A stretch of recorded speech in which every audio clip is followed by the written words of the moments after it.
अस्सलाम वालेकुम दोस्तों, क्या हाल चाल है? ठीक ठाक। उम्मीद है आप सब खैरियत से होंगे। आपने अक्सर एक्सपीरियंस ट्रेडर से सुना होगा कि आपको ट्रेडिंग प्लान के बगैर किसी भी ट्रेड में एंटर नहीं होना चाहिए। अगर आपके पास ट्रेडिंग प्लान रिटन फॉर्म में ना हो तो आपको ट्रेडिंग नहीं करनी चाहिए। अब ये ट्रेडिंग प्लान क्या होता है, इसको बनाते कैसे हैं, इसके बारे में हम इंशाल्लाह इस वीडियो में बात करेंगे। तो चलो वीडियो स्टार्ट करते हैं। अगर आप मेरे चैनल पर नए हैं और अभी तक मेरे चैनल को सब्सक्राइब नहीं किया तो सब्सक्राइब करें और नोटिफिकेशन बेल को क्लिक करें ताकि आपको मेरी हर नई आने वाली वीडियो की नोटिफिकेशन मिलती रहे।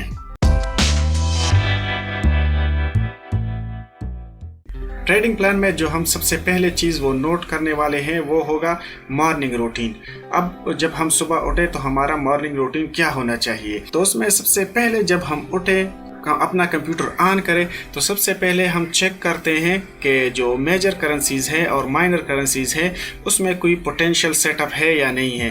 तो सबसे पहले हम पोटेंशियल सेटअप के लिए देखते हैं और जब हमें कोई पोटेंशियल सेटअप नज़र आता है तो उसको वॉच लिस्ट में डालते हैं और अपने लिए वॉच लिस्ट बनाते हैं। तो हो सकता है कि हमारे पास जो पोटेंशियल ट्रेड के लिए जो सेटअप्स हो वो 2 पेयर्स की हो, 1 पेयर की हो, 3-4 पेयर्स की हो, जितने भी हो उसकी वॉच लिस्ट बनाते हैं। उसके बाद हम न्यूज़ चेक करते हैं कि कोई बड़ी न्यूज़ तो नहीं आई।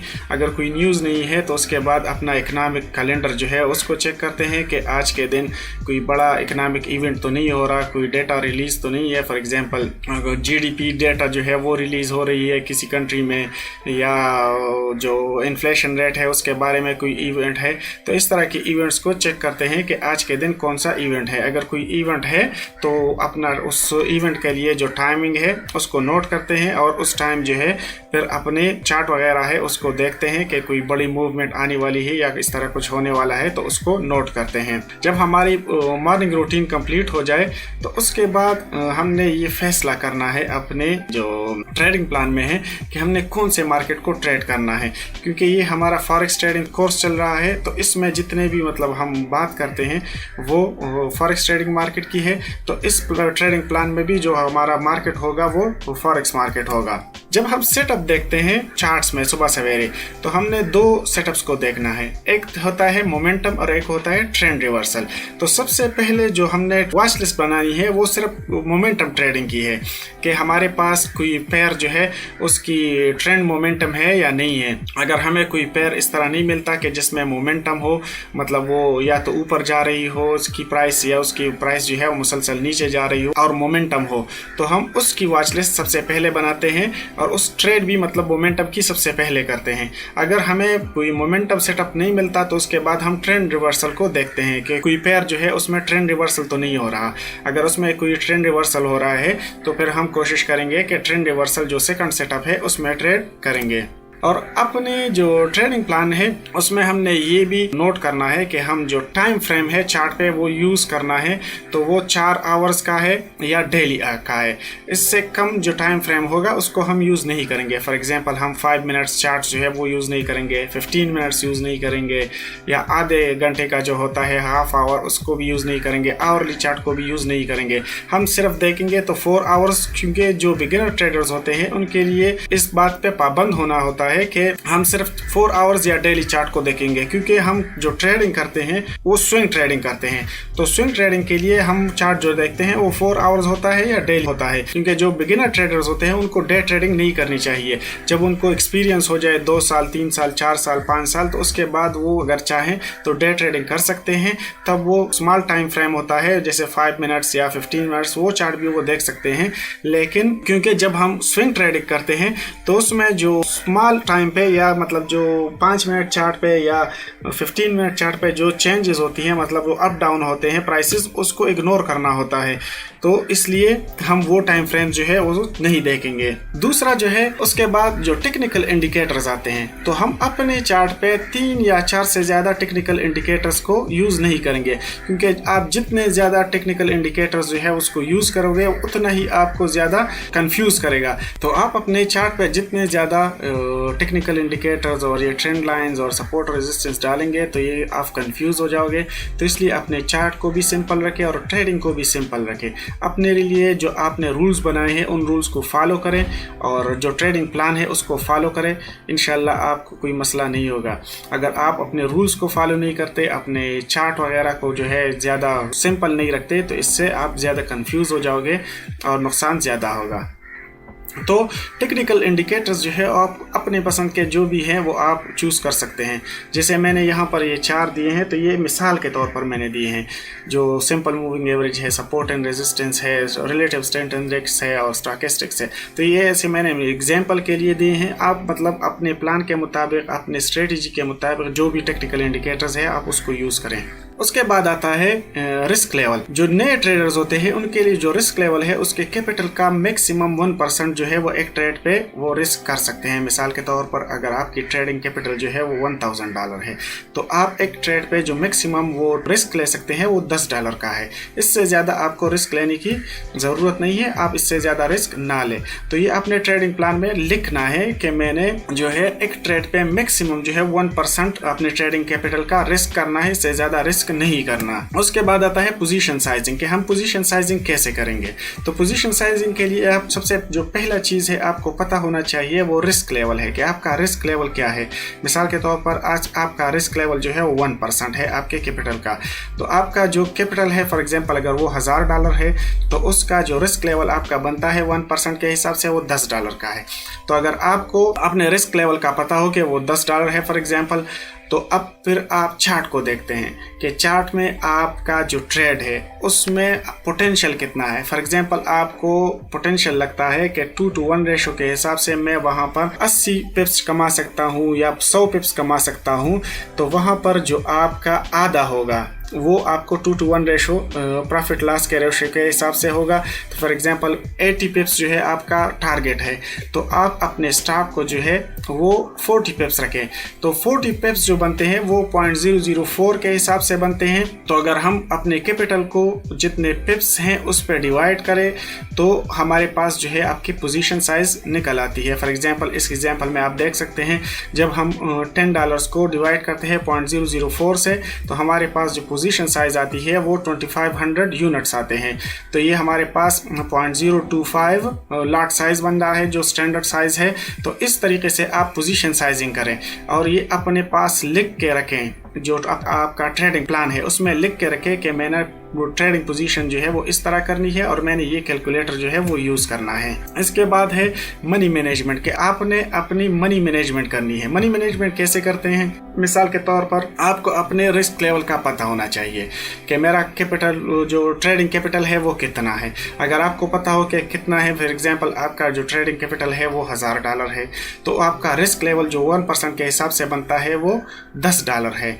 तो इसमें आपने मनी मैनेजमेंट ऐसी करनी है कि आप ये लिख के रखते हैं अपने पास कि फॉर एग्जांपल अगर दिन में मैं $30 लॉस में हूँ, जो 3 आवर्स बनते हैं, जो मतलब जो मेरा रिस्क लेवल है वो $10 है, तो जो मेरे अगर दिन में मैं $30 लॉस में हूँ तो इस दिन में ट्रेडिंग जो है वो छोड़ दूंगा, उस दिन मैं ट्रेडिंग नहीं करूंगा।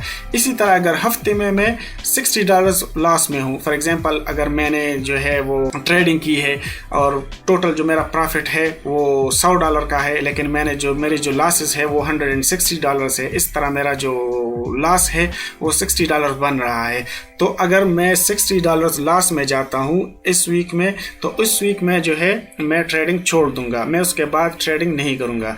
इसी तरह अगर मंथली में आप $90 में लॉस तक जाते हैं कि आपके अकाउंट जो है वो $90 लॉस में है उस मंथ आप जो है ट्रेडिंग करना छोड़ दें। आप एक बात जहन में रखें, मार्केट कहीं नहीं जाता, मार्केट वही रहेगा।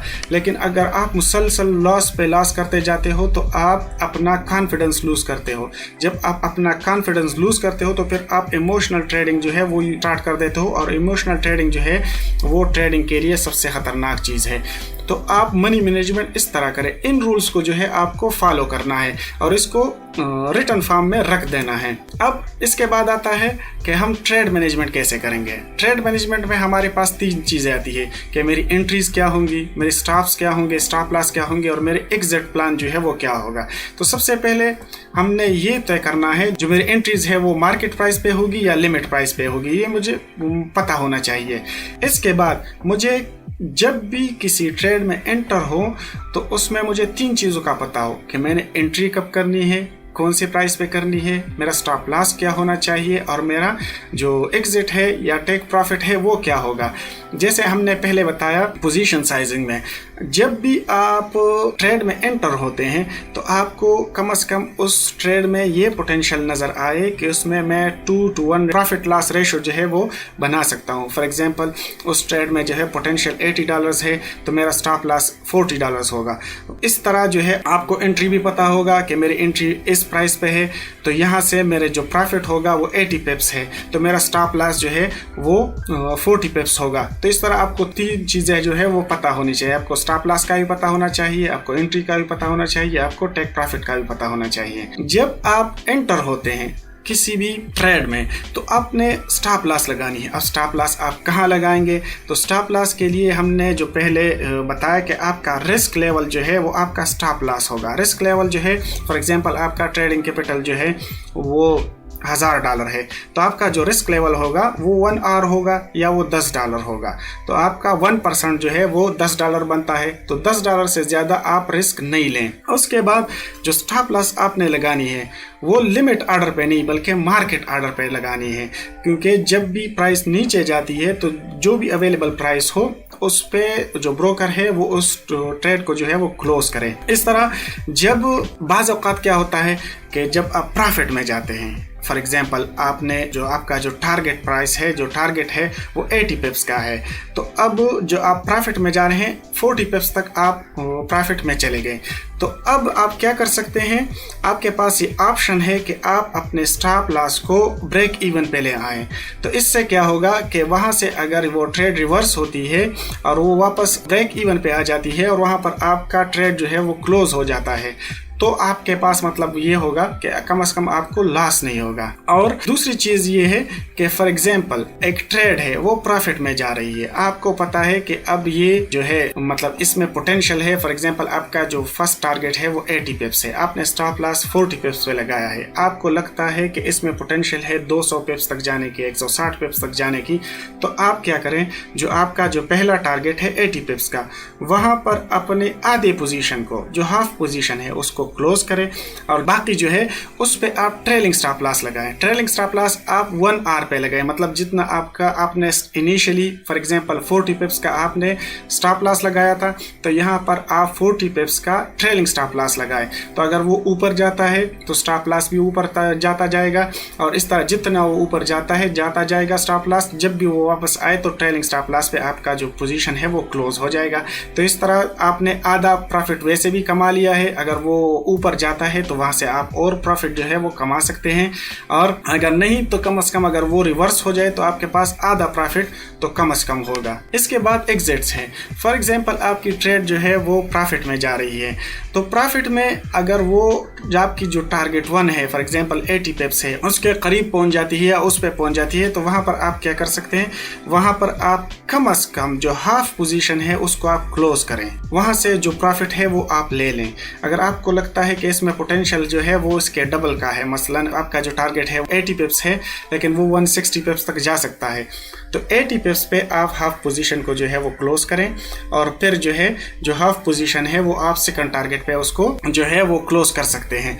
लेकिन जो एक बात आपको कम से कम ये जहन में हो कि जो आप टारगेट 2 जो आपका है ना उसमें इतनी पोटेंशियल हो कि जो आपका टारगेट 1 है, फॉर एग्जांपल आपका जो टारगेट 1 80 पिप्स है तो उस ट्रेड में पोटेंशियल जो है वो 160 पिप्स तक हो तो तब ही आप जो है अपना टारगेट जो है वो टारगेट 2 रख सकते हैं। अगर उसमें मतलब ये आप ये समझे कि 20 पिप्स तक पोटेंशियल है या 30 पिप्स तक पोटेंशियल है तो आप टारगेट 1 पे ही सारे पोजीशन को क्लोज कर दे, आपको आगे जाने की ज़रूरत नहीं है। और तीसरी बात इसमें ये है कि अगर आप जो टारगेट 1 है उस पे आप पहुंच गए, तो वहां से आप अपने पोजीशन को मैनुअली भी क्लोज कर सकते हैं, या आपने जो टेक प्रॉफिट ऑर्डर जो है लगाया होता है उसको मार्केट ऑर्डर पे आप क्लोज कर सकते हैं। आपके पास दोनों ऑप्शंस होते हैं। इसके बाद आपने ये भी डिटरमिन करना है कि मेरा जो ट्रेडिंग स्टाइल होगा वो कौन सा होगा। तो जो नए ट्रेडर्स है, जो बिगिनर ट्रेडर्स है, उनके लिए जो सबसे बेस्ट ऑप्शन है वो स्विंग ट्रेडिंग का है। जब वो स्विंग ट्रेडिंग को मास्टर कर ले, 2-3 साल 4 साल 5 साल तक वो स्विंग ट्रेडिंग कर ले और उसको लगता है कि अब मैं रेडी हूँ डे ट्रेडिंग के लिए, तो उसके बाद वो डे ट्रेडिंग पे आ सकते हैं। लेकिन इनिशियली अगर आपने स्विंग ट्रेडिंग को मास्टर नहीं किया तो आपको बिल्कुल भी डे ट्रेडिंग पे नहीं आना चाहिए। इसके बाद अगर स्विंग ट्रेडिंग हम करना चाहते हैं तो हम एक ट्रेड को कितना रख सकते हैं। तो आप जो बिगिनर ट्रेडर्स होते हैं वो मिनिमम जो है 1 डे तक और मैक्सिमम जो है उसको 5 डेज तक रख सकते हैं। उसके बाद जो बिगिनर ट्रेडर्स होते हैं उनको ओवर ट्रेडिंग से बचने के लिए ये भी चीज डिटरमिन करनी है कि मैंने मैक्सिमम एक टाइम पे 3 या 4 ट्रेड से एक्टिव ज्यादा ट्रेड नहीं रखनी। मिसाल के तौर पर आपने 4 ट्रेड्स लगा ली कि अब आपके 4 ट्रेड जो है वो ओपन है या 3 ट्रेड जो है वो ओपन है। इसके बाद अगर आपको कोई अच्छी सेटअप नजर भी आ जाए तो आपने रूल बनाया हुआ है कि मैं मैक्सिमम 4 ट्रेड्स को एक टाइम पे होल्ड कर सकता हूँ, ज्यादा नहीं कर सकता। क्योंकि अगर आप ज्यादा करेंगे इससे आपको क्या होगा कि आप ओवर ट्रेडिंग करना स्टार्ट कर देते हैं, जो सबसे नुकसानदेह चीज़ है। आपको हर जगह पे फिर सेटअप नज़र आएगी। तो इसलिए आपने ये डिटरमिन करना है जब तक मेरे पास 4 ट्रेड्स ओपन है मैं अगला ट्रेड जो है वो नहीं लगाऊंगा। उसके बाद हमें अपने लिए कुछ जनरल रूल्स बनाने हैं, जिसमें फॉर एग्जांपल मैंने ये जो है डिटरमिन करना है कि मैं डेली रात को 9 बजे अपने ट्रेडिंग जर्नल को जो है वो अपडेट करूंगा, उसमें एंट्रीज करूंगा। फॉर एग्जांपल अगर उस दिन मैंने कोई एंट्री की है तो उस एंट्री को उसमें डालूंगा। उसके अलावा अगर मैंने कोई ट्रेड जो है वो क्लोज की है तो उस ट्रेड की सारी डिटेल जो है वो उसमें एंट्री करूंगा। दूसरी चीज उसमें ये आपने डिटरमिन करना है कि मैंने रात 10 बजे के बाद कोई एंट्री नहीं करनी, क्योंकि रात को कुछ भी हो सकता है, कोई बड़ा इवेंट हो सकता है, प्राइसेस जो है वो उसकी मूवमेंट जो है वो ज्यादा हो सकती है। तो इसलिए उससे बचने के लिए आपको रात 10 बजे के बाद कोई एंट्री नहीं करनी। अगर सुबह आप उठते हैं तो फिर आप वहां से फिर स्टार्ट कर सकते हैं। दूसरी चीज जो सबसे अहम है नए ट्रेडर्स के लिए, वो हमेशा आप ये करें कि फ्राइडे नाइट को आप अपने सारे जो ट्रेड्स हैं उसको क्लोज करें। अगर आपको लगता है कि कोई ट्रेड है जिसमें पोटेंशियल है आगे जाने की, तो आप मंडे मॉर्निंग को फिर उसमें एंटर हो सकते हैं।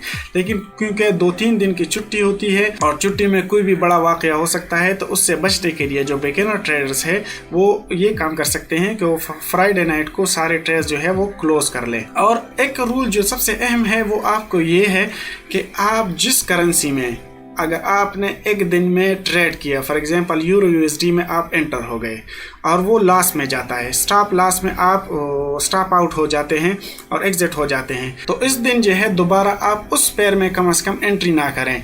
क्योंकि होता कुछ ऐसा है कि फिर बंदा इमोशनल हो जाता है और उस पेयर्स के साथ मतलब वो फिर जो गलती कर जाता है उस पेयर को ट्रेडिंग करने के लिए। इसलिए अगर आपको एक दिन में किसी पेयर में लॉस हो जाए तो उसमें दोबारा नहीं एंटर होना, ये आपने जो है वो अपने जनरल रूल्स में लिख के रखना है। तीसरी बात ये कि अगर फ्राइडे हो तो फ्राइडे को 3-4 बजे के बाद कोई भी एंट्री नहीं करनी, क्योंकि फिर छुट्टियां आ रही हैं, 2-3 घंटे ट्रेड करने से कोई फ़ायदा नहीं है, तो आप छोड़ दें उसके बाद। और इसके सबसे जो आखिर है, क्योंकि जो वीकेंड्स होता है सैटरडे और संडे, उस दिन में मतलब मार्केट क्लोज होता है, तो उन 2 दिनों में आप क्या कर सकते हैं कि जो आपने एंट्री की हुई है ट्रेडिंग जर्नल में उसको आप एनालाइज करें कि आपने कहाँ एंट्री की है, कौन सा सेटअप आपने यूज़ किया है, कौन सा सेटअप जो है वो आपके लिए अच्छा है, कौन सा सेटअप आपके लिए अच्छा नहीं है, आपने क्या गलतियाँ की हैं, आपने क्या अच्छाइयाँ की हैं, तो उस सबको एनालाइज करें और जो अगले वीक है उसके लिए प्लान बनाएं।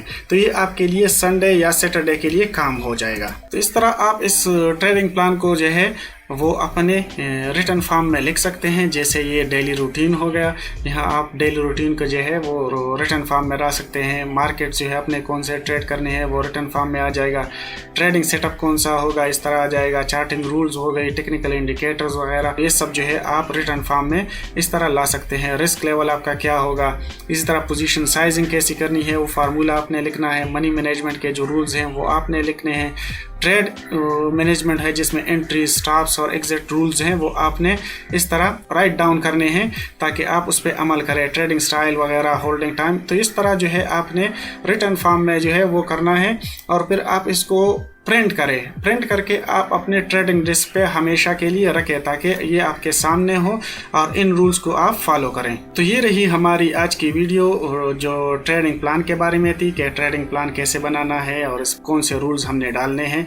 तो ये चूँकि एक सैंपल था, आप अपने रूल्स बनाएं अपने तरीके से, जो भी आपको लगता है अपनी स्ट्रेटजी के मुताबिक रूल्स बनाएं और उसको ट्रेडिंग प्लान में डालें और उसको रिटर्न फॉर्म में रखें, उसको प्रिंट करें और अपने डेस्क पे रखें और इन रूल्स को जो है हमेशा फॉलो करें। अगर आपको मेरी वीडियोस पसंद आ रही हैं तो मेरी वीडियोस को लाइक करें, अपने दोस्तों के साथ शेयर करें और अगर आप मेरे चैनल पर नए हैं तो मेरे चैनल को सब्सक्राइब करें और नोटिफिकेशन बेल को ऑन करें ताकि मेरी हर नई आने वाली वीडियो आपको टाइम पे मिल सके। तो इंशाल्लाह मिलते हैं अगले वीडियो में, तब तक के लिए अल्लाह हाफिज़।